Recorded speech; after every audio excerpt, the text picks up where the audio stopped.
J'ai eu au cours de l'année à lire l'œuvre La victime de Yves-Emmanuel Dogbé. Pour résumer à peu près ce que l'auteur veut nous faire savoir, dans son œuvre, il parle d'une histoire d'amour anodine sur laquelle se greffent des préjugés raciaux. Et la leçon que j'ai tirée, qu'il ne faut pas juger quelqu'un par rapport à sa personne ou à sa couleur. J'ai lu l'œuvre de M. Kofi Gomez qui est intitulée Gaglo ou l'agent cette peste. Dans cette œuvre, comme le dit certains langages africains, il ne faut pas poursuivre deux lièvres à la fois. J'ai pu étudier ce langage-là à travers l'œuvre. Ce sont là les ouvrages des écrivains togolais lus par ces élèves de la classe de terminale. Il existe d'autres encore rédigés par les Togolais. Cependant, combien sont inscrits au programme de l'enseignement togolais? L'on s'interroge. Selon les explications de Yves Komitomi, enseignant de français, seulement 3 anciennes œuvres sont étudiées au niveau du second cycle du secondaire. Pour ce qui concerne le premier cycle du secondaire, de nouveaux ouvrages comme Des larmes au crépuscule de Steve Boudjouna sont introduits. Au second cycle du secondaire, les œuvres d'auteurs togolais au programme ne sont pas nombreuses. En fait, de mémoire, il n'y a que 3. Il n'y a que 3 et c'est en terminale. Il s'agit de La victime de Yves-Emmanuel Dogbé, un roman. Il s'agit de Gaglo ou l'agent cette peste, un théâtre. Et en poésie, nous étudions, tout ça c'est en terminale, nous étudions Morte saison de Anala. Bon, il faut dire que ces œuvres, ce sont des œuvres que nous-mêmes, nous avions étudiées quand on était en terminale. Et avoir mes cheveux gris, vous comprenez que ça fait un bon bout de temps, mais ce sont toujours ces œuvres-là que nous étudions, en tout cas au second cycle du secondaire. Les autorités éducatives multiplient des actions pour valoriser les œuvres des écrivains togolais, ceci pour encourager la consommation locale et permettre aux apprenants de tirer meilleur profit de la lecture, car la lecture a plusieurs avantages. Il faut que les élèves lisent pour pouvoir maîtriser l'orthographe. Quoi qu'on dise, l'orthographe, la grammaire, c'est important. Donc la lecture a toujours sa place. Et quand on veut réussir au lycée surtout, en français, il faut lire. Les avantages de la lecture, elles nous permettent non seulement de bien comprendre les langues, de comprendre nos cours, mais aussi d'être un peu plus cultivés dans la société. J'ai tiré beaucoup d'avantages parce que, par exemple, si on prend les sujets de dissertation, ça permet d'appuyer certaines thèses. Et aussi, le langage et l'agencement des mots constituent un atout pour la rédaction. C'est un constat des acteurs du domaine de l'éducation. Les élèves aujourd'hui s'intéressent de moins en moins à la lecture. Ceci n'est pas sans conséquence sur les résultats de fin d'année. Et pour promouvoir la lecture, plusieurs actions sont encore à mener. On devrait pérenniser des concours qui valorisent la lecture, des concours de lecture, des concours de joutes verbales. On devrait multiplier ça pour que les enfants puissent s'intéresser, pour que les enfants sachent qu'il faut que je lise beaucoup pour que je sois à l'aise et peut-être si je peux gagner quelques prix. Je pense que ça peut motiver beaucoup plus les enfants.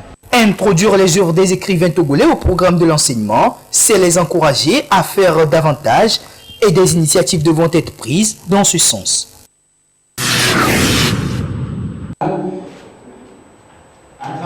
Ils sont acteurs du monde du cinéma au Togo à être conviés à cet atelier d'échange à l'initiative du ministère de la Culture et du Tourisme.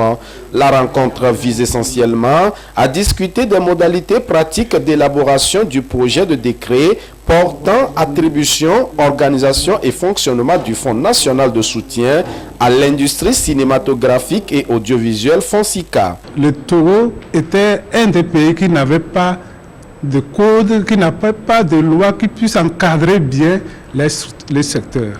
Aujourd'hui, avec cette loi, je crois que les professionnels eux-mêmes sont très satisfaits. Nous allons, avec cette loi, essayer de mettre en place les structures pour encadrer le secteur au Togo. À l'issue de cet atelier, nous voudrions d'abord que le fonds de soutien à l'industrie cinématographique soit mis en application à travers un décret qui sera soumis au Conseil des ministres et qui sera signé par son Excellence, Monsieur le Président de la République. C'est donc un pas de plus depuis l'adoption de la loi sur le FONSICA le 29 septembre dernier. Le gouvernement entend par cette démarche autonomiser et renforcer le secteur du cinéma vu qu'il contribue à la croissance économique du pays. Aussi, les acteurs du domaine doivent vivre de leur art. La nécessité de ce fonds, c'est qu'aujourd'hui, la culture est un produit. Et la culture n'est plus faire de l'art pour l'art. Ça permet aux acteurs culturels de vivre de leur art. Donc nous parlons aujourd'hui d'industrie culturelle. Il ne s'agit plus aujourd'hui de cinéma pour distraire. Vraiment ça va distraire, mais le but c'est de pouvoir en tirer des bénéfices importants.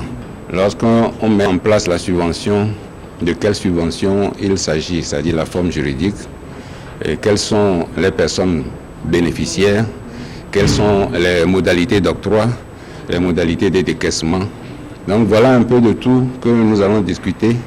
Et les professionnels sont là, chacun dans son domaine, parce que vous savez que le cinéma est en principe un immense chantier où on a beaucoup de professions et beaucoup de métiers.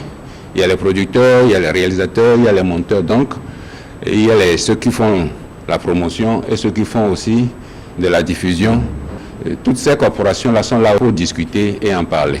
Le cinéma togolais doit être productif et concurrentiel et cela passe par ce fonds qui sera octroyé aux acteurs afin de relever leur niveau de leurs œuvres. Voilà pourquoi le ministre de la Culture et du Tourisme qui a présidé la cérémonie d'ouverture de cet atelier de 2 jours a invité les participants à des échanges fructueux, participatifs et constructifs pour la mise en place effective et le bon fonctionnement du FONSICA.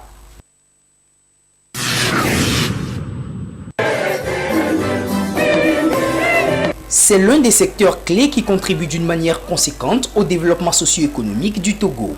Son apport au PIB était de 1,97%, soit environ 73 milliards de francs CFA, selon une étude réalisée en 2017, créant ainsi plus de 50 000 emplois. Il s'agit du secteur de la culture. Ces dernières années, avec surtout l'avènement de la Covid-19 qui a mis à mal presque toutes les activités, le secteur a également été beaucoup impacté. Une situation désolante qui cependant ne laisse pas indifférents les acteurs de ce secteur. Le secteur culturel allait bien jusqu'à ce que cette Covid s'abatte sur l'humanité. Et depuis cette crise sanitaire, le secteur culturel se porte très mal parce qu'il n'y a plus pratiquement de création, il n'y a plus de diffusion, même s'il y a de petites formations par-ci et par-là. Partout dans le monde, c'est la même chose, même si dans certains pays, ils ont réussi à sortir leur épingle de jeu. Pour les acteurs culturels, bien que des actions aient été engagées pour redynamiser le secteur, beaucoup de défis restent encore à relever afin de le rendre plus attractif. Quand il n'y a pas de structure de formation, il y a des problèmes concernant les créations. Ce qui fait que dans de grands rendez-vous artistico-culturels dans le monde entier, et en Afrique, le Togo est souvent absent. Nous revenons souvent avec des photos sur Facebook qu'avec des médailles et des trophées. Donc, c'est des signes qui montrent que le secteur culturel togolais ne se portait pas tellement si bien avant même l'avènement de la crise sanitaire. Il y avait aussi des problèmes en matière de structure de diffusion. Nous n'avons pas encore au Togo, par exemple, un seul théâtre. Le Togo n'a pas encore de théâtre. L'appel que je voudrais lancer à toutes les autorités qui ont en charge les arts et de la culture au Togo est d'abord de leur dire qu'il n'y a pas un secteur qui perce dans le monde entier s'il n'y a pas des structures de formation au niveau public et privé. Donc au niveau public, c'est de leur tâche, de leur rôle de créer ces structures de formation et de soutenir également les différentes structures de formation qui existent au niveau du privé, d'encourager la formation sérieusement au niveau public et au niveau privé et de soutenir la diffusion. Conscientes des difficultés auxquelles les acteurs du secteur peuvent faire face dans cette période, les autorités en charge de la culture ne restent pas indifférents. Hormis les actions d'accompagnement déjà enregistrées, il est annoncé la réforme du fonds d'aide à la culture. Une initiative jugée louable et salutaire par les bénéficiaires. Cette réforme est la bienvenue. Je crois qu'effectivement, les sous qui seront distillés aux acteurs culturels iront effectivement aux acteurs culturels pour que ça serve à booster la chose artistico-culturelle au Togo. Il faut savoir encourager tous ceux qui sont des artistes à tous les degrés divers. L'autre chose, c'est vrai qu'il y a des réformes, il faudrait que ces réformes-là prennent en compte tous les pans, tous les secteurs du développement en matière des arts et de la culture, et à savoir la formation, les infrastructures et la diffusion. Pour les autorités en charge de la culture, notons-le, l'un des vœux les plus chers est celui de rendre le secteur plus compétitif et créateur d'emplois, donnant ainsi la possibilité aux différents acteurs du domaine de pleinement jouir des droits sur leur production.